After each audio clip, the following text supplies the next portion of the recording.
নমস্কাৰ এটা নতুন ভিডিঅ'লৈ স্বাগতম জনাইছো আৰু ৰাতিপুৱাৰ পৰা আজি কিনকিনিয়া বৰষুণ দি আছে আৰু আমি ওলাইছো হনুমান বাবাক দৰ্শন কৰিবলৈ আৰু এই দেখিছেনে কিমান বোকা হৈ গৈছে আৰু এই কিনকিনিয়া বৰষুণ জাগাত মানে ৰাস্তা পদূলি অৱস্থা নাইকিয়া হৈ যায়গে আৰু বাৰু যি কি নহওক বৰষুণ দি থাকিলেও আজি আমি বাবাক দৰ্শন কৰিবলৈ যাম বুলি ভাবিলো যেতিয়া আৰু গৈ থাকো আৰু নে কি কয়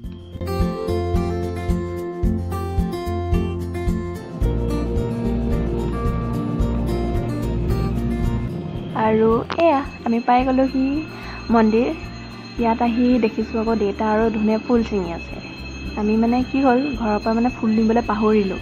সেইকাৰণে ইয়াতে থকা ফুল গছ কিছুপা দেখি পেলাই দেউতাই ক'লে বোলে ইয়াৰ পৰাই চিঙি দুপাহমান বাৰু যি কি নহওক আমি সোমাই কৰি ধুনীয়াকৈ ধূনা জ্বলালোঁ ধূপ চাকি জ্বলালোঁ প্ৰসাদ আগবঢ়ালোঁ আৰু তাতে অকণমান দেৰি বহি পেলাই আমি হনুমান চালিচা পাঠ কৰিলোঁ আমি প্ৰায় মাজে সময়ে যাওঁ মন্দিৰত আৰু তাতে গৈ পেলাই আমি হনুমান চালিচা পাঠ কৰোঁ আচলতে মনটো বহুত ভাল লাগে আৰু যি কি নহওক এতিয়া আমি মন্দিৰৰ পৰা ওলাই দিছোঁ যিহেতু বতৰটো বেয়া কৰি আহিছে আৰু আমাৰ আগবেলাতে চব ধুনীয়াকৈ হৈ গ'ল আৰু আজিলৈ আহিছোঁ তেন্তে ভিডিঅ'টো ইমানেই আছিল ভাল লাগিলে এটা লাইক কৰি দিব আৰু চেনেলটো ছাবস্ক্ৰাইব কৰি দিব বাই বাই